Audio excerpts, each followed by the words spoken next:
Good morning, everybody, and thank you for joining me again this morning on Next on the Tee. I'm your host, Chris Mascaro, and today I have the honor of having one of the LPGA's top instructors, plus one of the most accomplished New Jersey high school athletes of all time with me this morning, and that's Debbie O'Connell. Debbie's the founder of Golf Positive. She's hosted her own radio and TV shows as well, and she's going to be along here in just a moment to join me. But before we get started, we want to kick off the show by saluting all the brave men and women serving in our military and everyone listening in on the Armed Forces Sports Radio Network. Thank you for your daily sacrifices and all you do to keep the rest of us safe. We also want to thank those of you who served or have served in every branch of the military and public service. We appreciate what you do to preserve our freedoms and our liberty. It's through your strength and efforts that our way of life is even possible. Our sincere thanks as well to Stephen Lee, Dennis Farrell, and all the great folks over at Armed Forces Sports Radio Network. It's an honor for us to be a part of what you're doing. You keep all of our men and women updated on sports and everything across the news world. We can't thank you enough for that and allowing us to be a part of your network. It's an honor for us. We also want to thank everyone listening in on iHeartRadio, as well as great radio sites across the internet like Spreaker, Stitcher, TuneIn, Player.fm, and Blog Talk Radio. I want to give a special shout-out to our good friends, Mike Novaks, Ben Kerr, Mark Medeski, and the great staff over at LastWordOnSports.com. Check them out online and on Twitter. I'm telling you, their site's fantastic. Contains great content across every sport. Staff of writers are wonderful. You're going to love going to their site every day for your sports news.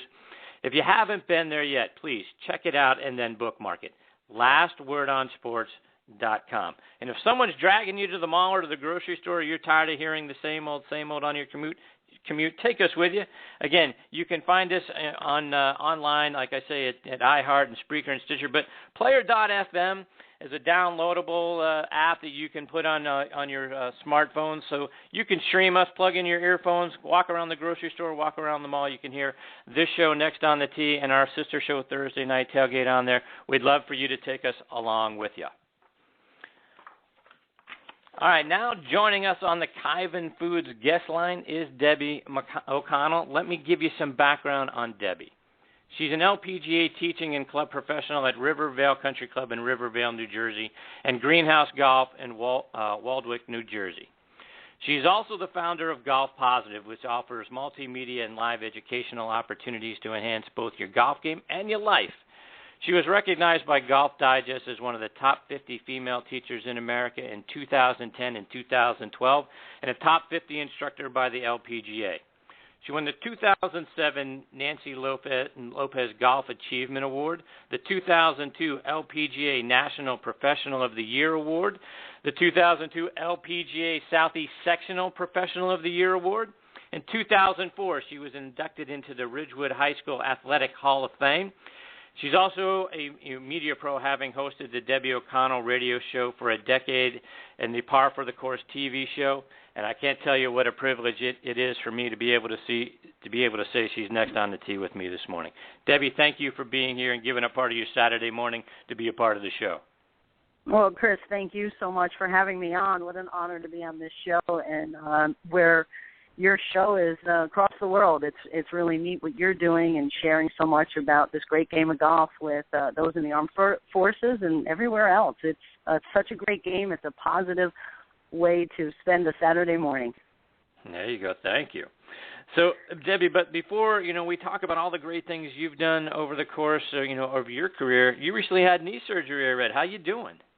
I did. Thank you so much for asking. I'm doing great. It was a week ago Tuesday, and I actually was on the golf course yesterday, and the doctor said, well, just start and hit a few shots with short irons first. But, one of those players sometimes who doesn't get to the course early enough to warm up because we had a 7:30 tee time. So I went to the first tee, and I just took out a 9-iron, took a few swings, and kind of did mostly the upper body because it's my left knee. So obviously, and then I'm a right-handed golfer, so my weight transfers onto that left side. I didn't want to strain it too much. But fortunately for me, it was a very small tear in my lateral meniscus. And I have a great doctor, Dr. Pope, who suggested that he just go in arthroscopically and snip off the tear. so it would prevent it from tearing more and getting worse, so where it'd be a major operation in the future. And I really did like that philosophy. I said to the doctor, I said, look, every decision you make for my knee, it's with the idea that I will be active. I will play golf the rest of my life. I want to play tennis. And if someone says, do you want to go snow skiing this winter, I can say yes instead of saying, no, I have a bad knee. And he said, no, I understand. I understand you're very active and you want to be active for a long, long time. And you can do that, obviously, with the game of golf. I mean, I know people who play, they're into their 90s, and I want to be one of those players. Good for you. I'm glad that things are better. That's wonderful news. So, David, let's go back a couple years. Like I said, you're a three-sport star when you were at Ridgewood High School. You played basketball, softball, field hockey. You were, as Michael Kanan wrote in an article on NorthJersey.com, the cream of the crop for female athletes in northern New Jersey. You lettered every year in basketball and softball, twice in field hockey. When did golf enter the picture, and why golf over those sports? Well, first I want to say thank you for saying a couple years. I appreciate that very much, because when I look back that I graduated in 85 from high school, I said, wow, time flies. What happened, though, and the reason for field hockey was only 2 years, was they dropped it and picked up soccer. And I'm a much better hand-eye athlete coordinated than I am a foot-eye coordination. So I decided to then focus actually on basketball. It was the sport I loved the most, although softball was a very, very close second. We had great teams in high school, and I was so fortunate to have a fabulous school system to go to in Ridgewood High School. Great teachers, great coaches, and my sophomore year in softball, we went 29-0 and won the state championship, and my sister was the pitcher. I was the catcher. We were the battery. It was an amazing year there. And then basketball was always just a sport I loved, and so I decided my junior and senior year to treat basketball like my fall sport. I went and played every day, or I practiced. I got in pickup games, or I'd go for a jog, anything that would help me to go play college basketball. So I was fortunate to get a scholarship to Western Kentucky University, and I had signed early. Then I watched their season. They went to the Final Four when I was a senior in high school. And that was so exciting to see, and saying that's the team I'm going to, because I did want to compete on a high level. And then we went back my freshman year. Yeah. And what a neat experience for me to be in Kentucky in Rupp Arena, because we were just, Western Kentucky wasn't all that far away. So we had thousands of people come and watch us. We actually lost to Texas in the first round, who went on to win it. But Pat Summitt was there with her team, and also Cheryl Miller was a senior at USC that year in 1986. So, and that, what a great experience. But I had played golf like once or twice with my mom and dad. Both my parents played a little, not a whole lot, and they weren't all that good at it. They're great athletes, but they weren't all that great at golf because they didn't put much time into it. But they took me out, and I had fun with it and enjoyed it. And then I played golf one time with my basketball coach, and he said to me, it was Paul Sandiford, wow, I think you could be pretty good at this game.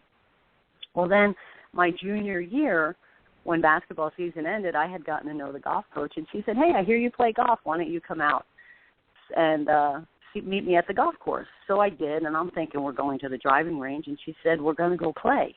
And I said, well, show me how to hold this club. I have no idea. Give me an idea what the swing's supposed to be like. And whatever she told me worked, because I just killed it off the first tee. And then she had hers out there right next to mine, and she was a former player. And so I was like, okay, this is just another sport. It's not so hard. But it was just a great opportunity for me there at Western. And then, believe it or not, she invited me to play in a college golf tournament that was 3 weeks later.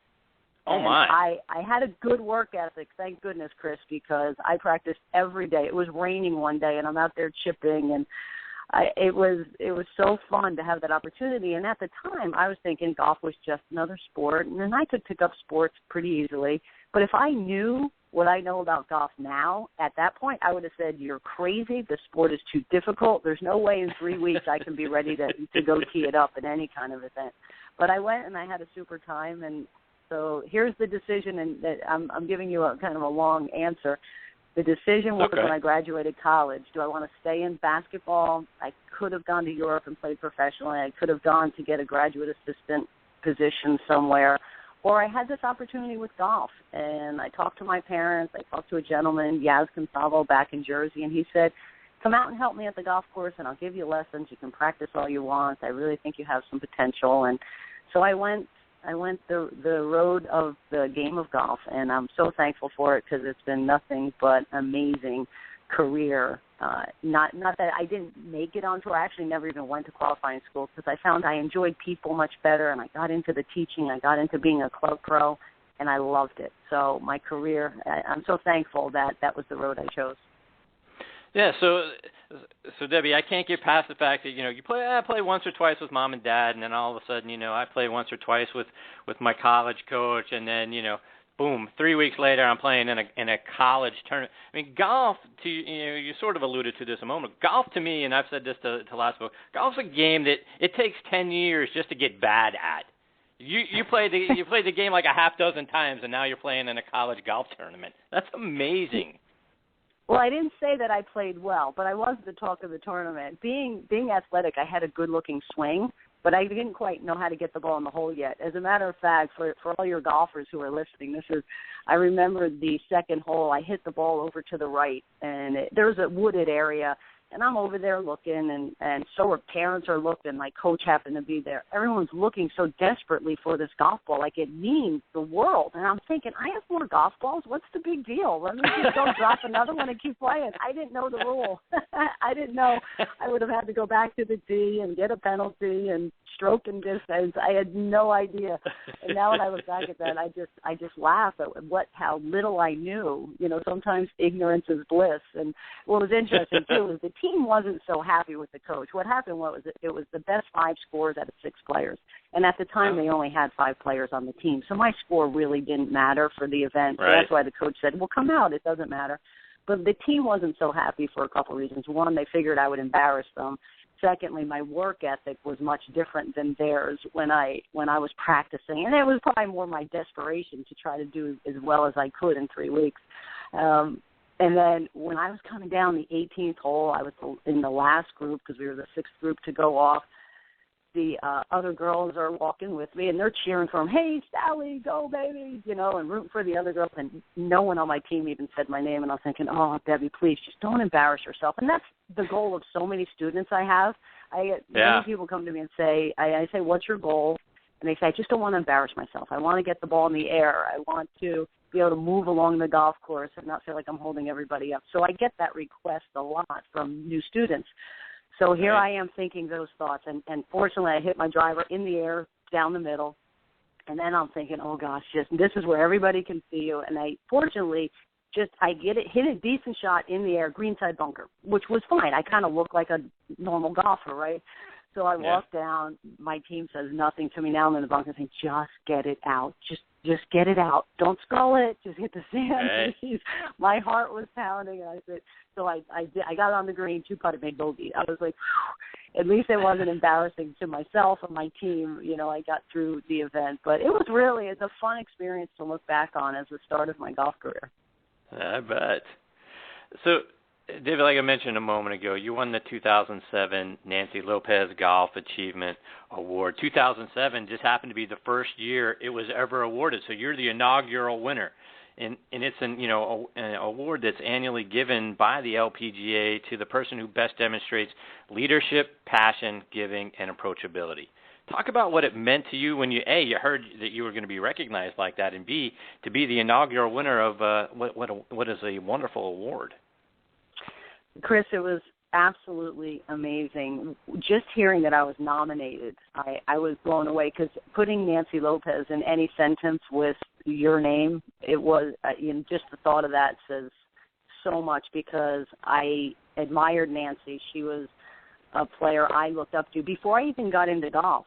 I would enjoy watching Nancy play on television, even though I wasn't a golfer at the time. What she has done throughout her career, not only on the course, but for others, and what she represents, and the class act, to even be thought of in a way that resembled Nancy somewhat was amazing. And so that was just when I was nominated, and then to actually win that inaugural award was probably the most prestigious or feeling for me, the best award that I've ever received. And then years later, I actually became friends with Nancy, which is even more special because what you think of Nancy and who she is, she's that person and more. And, you know, it's so neat to get to know someone and watch someone from afar and seeing them as a celebrity and seeing them as this great person, and then to get to know her and realize that she's exactly who she portrays when she's in the media and when she's speaking, and what she did for all those years and her values and morals. And so the whole award and the award ceremony was fabulous. My parents and my sister flew down from New Jersey and to be a part of the whole evening, and some real good friends were there as well. So I can't say enough about it and how humbled I was that some of my peers had nominated me, and then to actually go on to win it was just really blew me away. I was so appreciative. Yeah, and you know, that's outstanding. To your point, though, Debbie, you know, I've seen, you know, many pictures of you and Nancy together. Talk about not only what she's meant to you, but what she means to women's golf in general and to the other ladies, you know, that are in and around the LPGA. Nancy loves the LPGA Tour. I can't even express enough how much that tour means to her. It's her second family.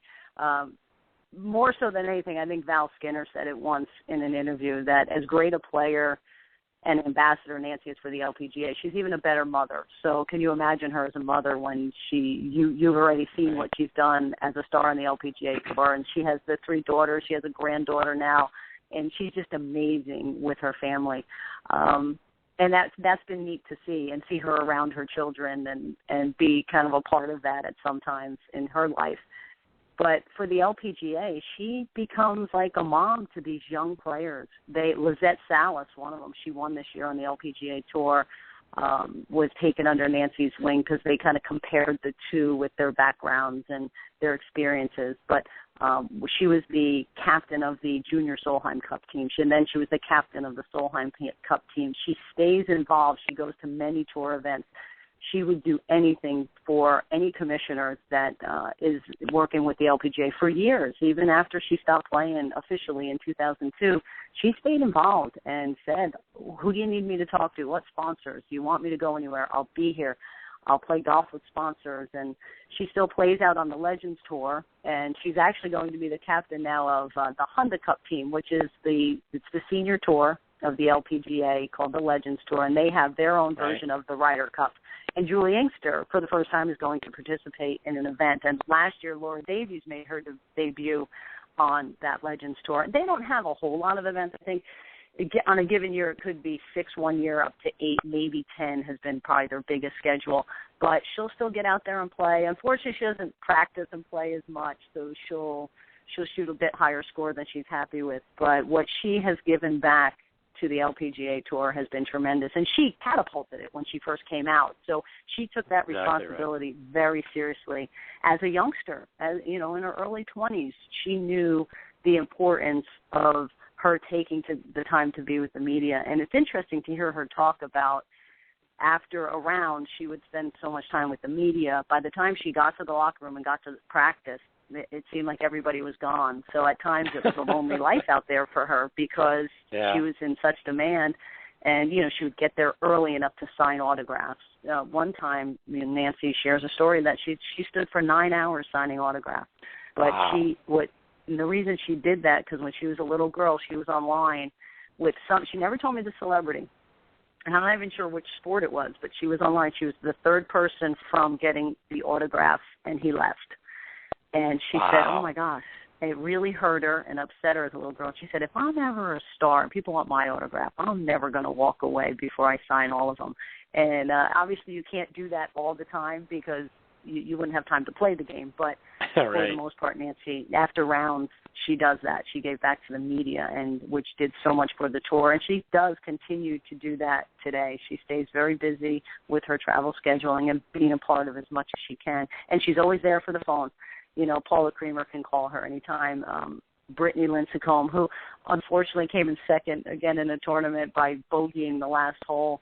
She did that a few years ago at the event in the Founders Cup event in Arizona, and then Nancy was there, and she talked to her afterwards and found out Brittany didn't know what the score was. She didn't know she was ahead by 1 coming down 18, so Nancy chatted with her and said, Brittany, you got to look at the scoreboard. And she said, I get too nervous. She said, you'll get better at it. Just you have to know the situation because you have to know how to play the hole. And unfortunately, Brittany, again, kind of messed up in an event, but handled it very well, lost in the playoffs. But I think we're going to see a lot from Brittany Lincecum. But, again, it's that tutelage from Nancy who wants to reach out and help every player. You're also heavily involved with Golf for a Cause. Talk about how that organization helps people use golf as a strategy to achieve other objectives in their life and in their careers.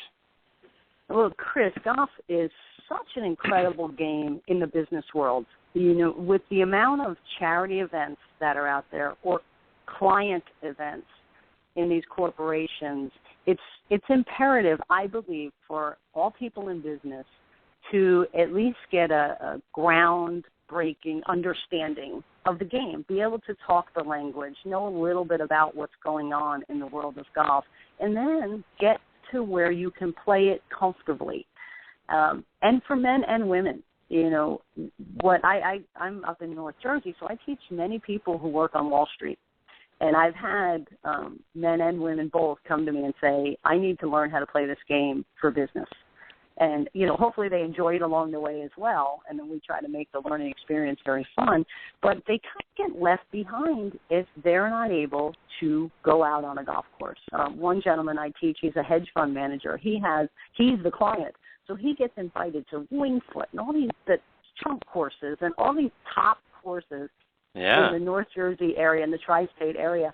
And for a long time, he just said no because he didn't play at all. So he really got focused and started taking lessons. And it's a nice way for him to have that interaction with his clients or the people who want him to be a client. But vice versa, if you have clients, what better way than to bring them to a golf course or go to a driving range and hit golf balls with them, offer them golf lessons if they don't play, anything. But the language of golf even is so important, and especially for women, Chris, because many women aren't in those charity events or in the corporate outings. And I know that because I've been to them and I've worked them, done golf clinics at these outings for corporations, and there's very few women. And I have a couple stories from women who say that because I play golf, I know the CEO. And one example was a gal who was invited to play in a charity golf tournament with her CEO because the forward tees were way up. He wanted to find, is there a woman in this company who can hit the golf ball? Because he wanted that advantage.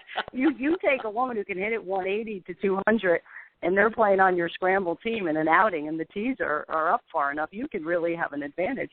So this friend of mine, and student, said was known to play golf, so she played. So now here she is in the company. She'll walk by with her peers, and the CEO says, hey, Karen, how are you doing today? And they look at her like, how do you know the CEO? How do you know his name? I played golf with him. So nice. I think it will serve everyone well, and I tell that to all the parents of my juniors. So no matter what they end up doing with this game, and we try to make the whole learning process fun so they keep coming back and keep learning, get the experience, I think golf will serve them well for the rest of their lives. Because even if it's not for corporate, there's more charity events in golf than I think there would be basketball or there would be soccer. Right. They're out there, and there are events, but there's so many more with golf. And to be able to just sign up because you want to support something and go out there and play and be a part of the day is priceless. I mean, it's really such a neat game in that regard.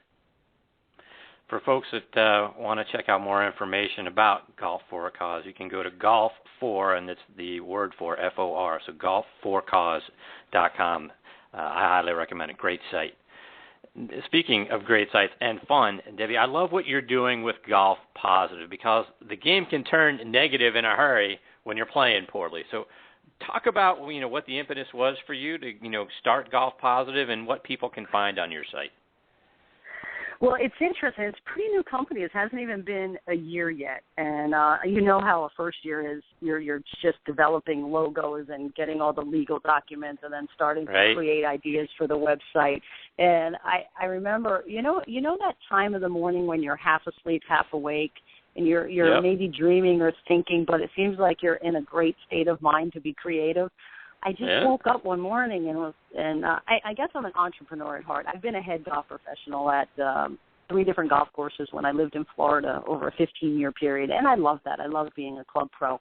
But I always felt like I could do more, like I could probably get out in the world and reach more people. And it was neat. I'd see the reaction of when I'd run a member guest or be a speaker at an event, and I would see the reaction of the people in the audience, and there were times I really affected them, or I hear later, wow, when you said this in that speech you gave, or I get those thank you notes that said, this was really a neat experience, thank you for your energy and being, the leader of this particular day and event. And I thought, gosh, this is neat doing this here in this club, but what if I can take this out more into the world and really get people to have fun? Because I've seen people get upset with golf and then not have a good time out on the golf course, which is such a shame, because I know when I have the opportunity to get out there and play golf with my mom and dad, and then my nephew, I've had a foursome of my 12-year-old nephew and my mom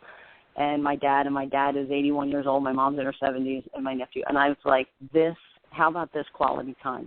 I mean, we took a picture, and I said, wow, I'll remember this day forever. And I like to do that as much as possible.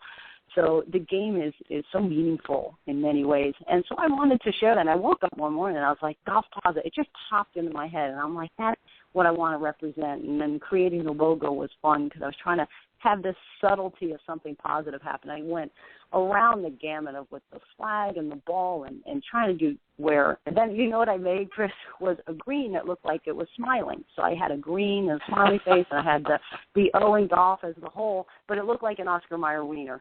So I said, well, that's not going to cut it. I can't do that. So I came up with the O in golf is the ball, and the O in positive is the hole, and the ball's falling into the hole. So I have that little symbol of a positive something happening, and I love it. I mean, the website's pretty simple right now. There's some golf tips on there, and I try to make the golf tips fun, do some singing and dancing, get the point across, some fun things, and so it's enjoyable to get these tips and fun ways to practice. And then there's corporate opportunities on there, just like what I do for Golf for Cause. I work with Debbie Wakis on going into corporations and teaching them how to use golf, but I also can do corporate outings because I was a head pro. So I've done all kinds of events, and then I enjoy public speaking as well, and try to reach out and reach into the heart of someone in the audience, or touch that chord to maybe help them have more fun, not only on a golf course but in life, and move on and live such a positive life. I share with people all the time, and I can sense you're this type of guy, that that sometimes we're going to go through hard times in life. If we love people and we care about people and we have emotions, life's going to be hard sometimes. People we love will die. People we love will get sick. So why make your experience on the golf course not fun the entire time, even if you hit some bad shots, even if you lose 3 golf balls or hit the ball in the water time after time? If that's the time to just kind of forgive yourself, laugh at yourself, and just do your best. Plus, as you know, you'll play better if you stay in a positive frame of mind and you're able to let that go and move forward. So that's kind of the idea. That's our mission, is that help people have great learning experience, enhancing their game of golf, but also hopefully taking into a neat level of a positive way of living life and being more positive throughout the day. Yeah, and it's great stuff, and just so folks can find it. As I recall, the web address, Debbie, is golf-positive.com, correct? It is, and you know what I just did yesterday, Chris? I bought golfpositive.com. I couldn't get it initially, and then the company that owned Golf Positive without that dash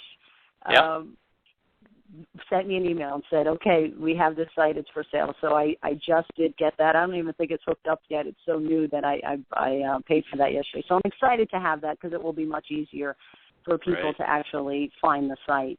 There you go. So yes, it is that, the Golf Positive. And big news that I just received was I have a contract that I still have to read because it's probably like 30,000 pages long, it appears to be, with Audible. And I'm going to be working with Audible on doing these short golf tips because Audible does the downloads of books. So usually it's like 20 hours that you're downloading that you're going to listen to. And they have a book club where you get an audio book once a month.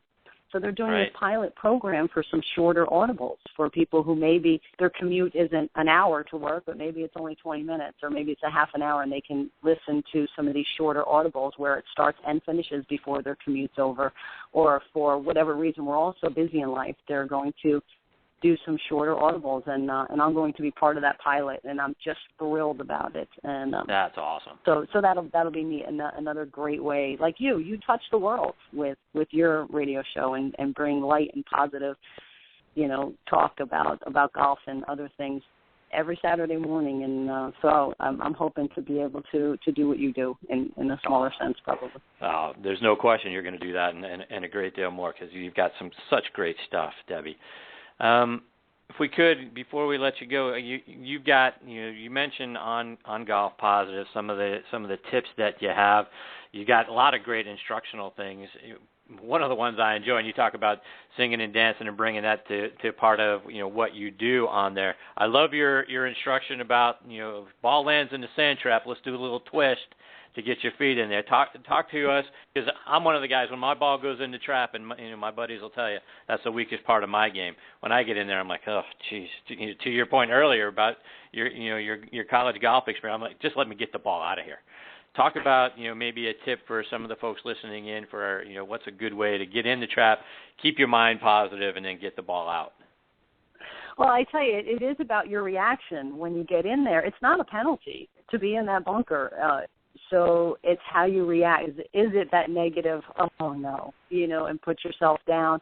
Or is it, all right, I get to dance. And the dancing part for me is, you want to wiggle your feet around and get them below the ball and get good balance and a good base in the sand.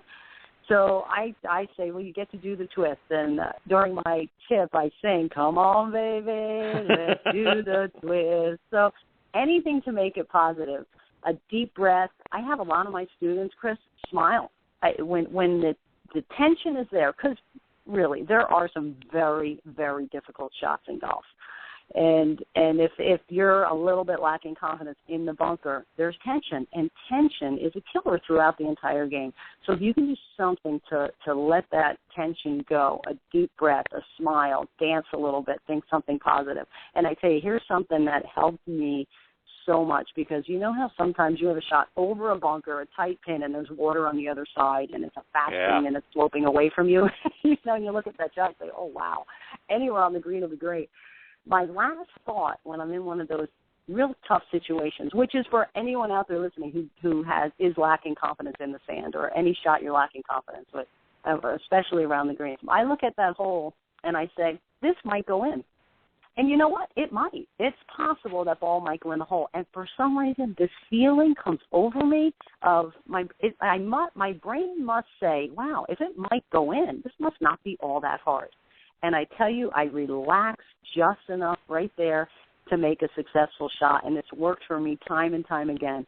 So when you're in that situation around the green, it's a really challenging shot. Make that last thought really positive. This might go in. It's possible it goes in the hole. And then your body will relax a little. Breathe and smile, and you'll do better. Get that tension out of your body, and you'll play better golf throughout the day. That's a fantastic tip. I'm going to use that one. Debbie, let me know if it works. I'll send you a bill. No doubt.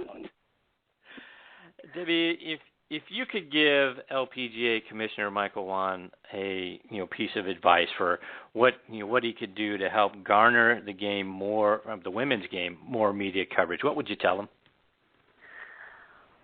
Partly keep doing what he's doing. He's really, I think, doing a fantastic job. He's created new events. He's got the CME Tour Championship at the end of the year that the ladies have to qualify for, and they announce that each week, so there is some excitement. The thing I'd like to see more is what they do during the Olympics. During the Olympics, you can watch, and they will take you to the home of some of the competitors, and you get to know that individual competitor as a person and a human being. You see their family life a little bit. You see some of the struggles they've been through and the challenges.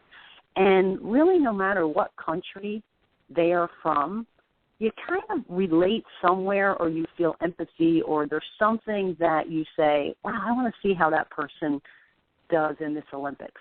And even though us in America are rooting for U.S. over anyone else because we always want to win the most medals, you'll watch out for that person. And if there's no American competing, you may root for that person. And I think if Mike does that and takes us to Korea and Japan and the homes in the United States of our American players, and we get to know them on a little bit of a personal level, and I think the Golf Channel could do that. And they do it somewhat. They do it on the website, get to know such and such a player. But I tell you, those neat stories they do on the Olympic telecast, right. I think, and I've had this conversation with some other people, and they say, yes, I love that. And then I really do. I watch out for that person, and I'll look up and I'll see how they're doing. They become a fan of that person. And I've done corporate outings with Morgan Pressel and Brittany Lincecum and Paula Creamer, and they garner a whole group of fans who then start to follow them and watch them. It's that personal touch. It's that relatability and getting to know them as a human being, not just as this golfer on television. And I think if more stories like that can get out, there will become more fans. But the part that Mike can't do is get probably the biggest names in the U.S., to get the U.S. fans. Have Michelle Wie in the final round more often. Lydia Ko is a great story, who's the youngster. She has one more chance to become the youngest player ever to win a major, which is coming up in a couple weeks. So, people are watching her just because she's outstanding. If you could have another Nancy Lopez come along, those are the uncontrollables, but you have personalities like that. Lexi Thompson's a great young kid with an amazing game. And Paula, where they would relate to the crowd, they'd be classy, they'd be friendly, but they will win. But no one's winning like Nancy won. There really hasn't been. Stacey Lewis is great. She won 3 times this year. I don't think she relates to the crowd as much, although her story's phenomenal. If you get her story out, where she had scoliosis, she was in a back brace, they didn't think she'd really be able to play any sports, never mind golf, with the turning, and here she is, the number 1 player in the world on the Rolex World Rankings and the leading money on the tour. So I think those stories and those personal stories are key, but the thing you like I said, the uncontrollable is getting, for in the U.S., Americans like to root for the home team, right? So have, like we do right now, Stacey Lewis is number 1, Michelle Wie's in the top 10, Lexi's in the top 10, but, having them really competing to win each and every week, which obviously won't happen. There's such depth. But if we get to know the other girls like Inbee Park, Suzanne Pedersen, So Young, Rude, and if we get to know them a little more personally, I think that helps. No, I think you're exactly right. I hope you get the opportunity to tell Mike about all of that, because I think that's a fantastic idea. I will do that when I see him. and you know what? The neat thing about Mike, I could actually send him an email or a text message, and he will read it, and he listens, and he'll respond. He's as busy as can be, and he gets hundreds of emails every day, but he'll write back and say, thanks for your input. There you go. With anyone in the LPGA. So I may take you up on that advice, Chris. I think you should. That's a great question. There was a big debate earlier this year when Paulina Gretzky was on the cover of Golf Digest. Did that bother you, with all the great female golfers that there are, out there to choose from to put on a cover? Do you just look at it like this is just a magazine trying to sell copies? Pretty much the magazine trying to sell copies. I'm sure they have their editors' meetings, and they have to decide what's going to make these magazines fly off the shelf, and that's what they came up with. It's business. Would I prefer the best golfers on there? Absolutely. And share those stories? Sure. But, you have to kind of understand that business is business, and that they get to make their decisions. and we don't. We can comment. We can have feelings about it. But ultimately, they're going to look at their bottom line and make a decision on, okay, how are we going to move these? And that's why Oprah came up with her own magazine, because whenever she was on the cover, because she was so popular, whenever she was on the cover of any magazine, that was their best week. And she said, well, what am I doing? Why don't I have my own magazine, put myself on the cover, and I'll be the leading magazine. So she did. That's why she's a billionaire. Exactly. Debbie, if you could pick any golf course tomorrow and have a tee time on it, where are you teeing it up? Well, I always like to pick courses that I haven't been on, usually. Yeah. I played Pebble Beach, which was awesome. So I haven't played Spyglass. That would be probably just quick off the top of my head. That would probably be the one I'd choose because I love Pebble Beach so much, and so many people say Spyglass is even better. But I think that would be neat. But then, of course, you know, as I'm answering that, I haven't played St. Andrews either. So that might be, if I could just blink and be anywhere, St. Andrews would have to be it. I got to go to the home of golf. Yeah. Yeah, with you. If I'm going somewhere, it's St. Andrews or of course Augusta National has always got tightly around my heartstrings. So. Yeah, and do you know what's crazy for me, Chris? This is, you know, sometimes I'm not the brightest light bulb. I can get into the Ryder Cup for free as a fan with my LPGA card for years now. We got that approved years and years ago. I still have not been, not even to a practice. Wow. So that is on my really? bucket list. And I'm going to get smarter in the next year and make sure I get down there because people say walking that property is just magical. And I plan on getting there next year. Yeah. Good for you. So, Debbie, how can our listeners follow you, whether it's online or over social media? Because you're fantastic. Oh, thank you so much, Chris. Well, the golf, it will be golfpositive.com soon. Right now it's golf-positive. And I'm learning, Chris, we always have to keep learning and getting better. I'm getting better with the social media. I just added the Facebook Golf Positive. Like I said, I'm in the growing process a bit. But I do have a Twitter account with Golf Positive. I have the Pinterest, which I never really knew much about Pinterest, but that's kind of fun. I put quotes out or little golf tips or pictures with golf ideas. So I am getting wrapped up with all the Google Plus and everything we need to do with the social media. And I'll be starting Instagram pretty soon, too, because I know a lot of the youngsters are using Instagram and then Snapshot.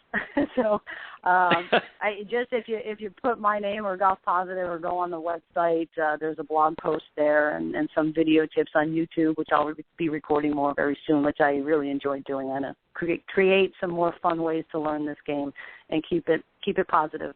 And keep people getting better but having fun along the way.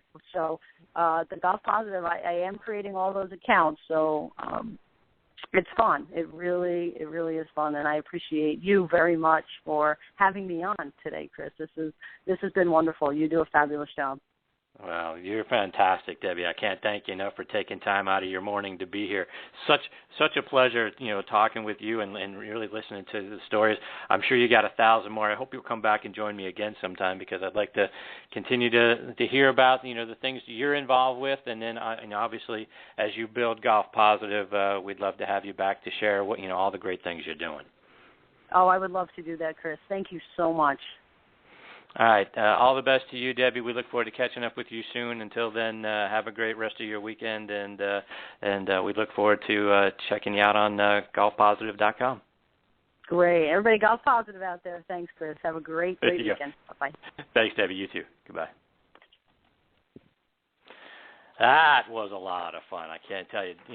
You want to talk about, someone who's got a wonderful attitude that just oozes through the phone lines. Holy cow.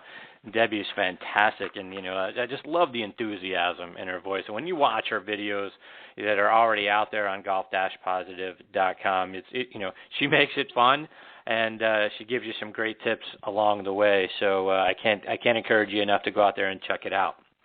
But before we put a bow on this one, I wanted to also let you guys know about a wonderful book that's out there. It's called A Golden 18, written by Roger Schiffman, and the photography is done by one of our friends and one of the greatest photographers anywhere on the planet, Jim Mandeville. Jim, as I'm sure you know, is the director of photography at the Nicklaus Companies. The book showcases some of Mr. Nicklaus's greatest course designs, and the stories are great, and like I say, the photography is just out of this world. The book's about to come out. Keep an eye out for it. You're going to love it. Again, it's called A Golden 18, a showcase of legendary clubs designed by Jack Nicklaus. All right, everybody, it is time to put a bow on this one. My sincere thanks once again to Debbie O'Connell for being such a wonderful guest with me this morning. And I thank you for tuning in. I appreciate you guys the most. Please also check out our sister show, Thursday Night Tailgate, with me and my co-host Bob Lazari and our announcer Joe Lajanusa. That show airs live every Thursday night from 8 to 10 p.m. Eastern on radio stations across the internet, particularly live on Blog Talk Radio. It is also rebroadcast on boostradio.com from 10 p.m. to midnight. We're joined every week by legends from around both the NFL and the CFL. You can check us out. You can check this show out and Thursday Night Tailgate out on Facebook. Give us a like. That's important to us, too. You can find us online at nextonthetee.net and ThursdayNightTailgate.com. You can stream or download any of our archive episodes for free, and you can keep up to date with who some of our future guests are going to be. Like I say, thank you again for choosing to listen to this show this morning. I really appreciate it. And until next week, hit 'em straight, my friends.